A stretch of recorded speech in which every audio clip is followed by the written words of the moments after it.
Sino si Kabayani? Nagmula sa simpleng pamumuhay sa kabila ng pagiging PWD, si Gerardo Kabayani Gamez ay nagsilbing inspirasyon sa maraming Pilipino at kanyang pinatunayan na hindi hadlang ang kapansanan para makatulong sa kapwa at maging maunlad sa buhay.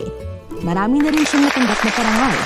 Ang kanyang dedikasyon at layunin para sa magandang kinabukasan ng mga kabataan pagdating sa tamang edukasyon, mungkahi para sa karagdagang benepisyo at medical assistance sa mga senior citizens, at plano para sa regular na suportang pangkabuhayan ng mga kapuspalad nating kababayan at PWD.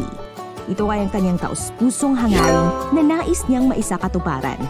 Dahil sa tunay niyang paniniwala na ang bawat Pilipino ay bayani. Gerardo Kabayani Gamez.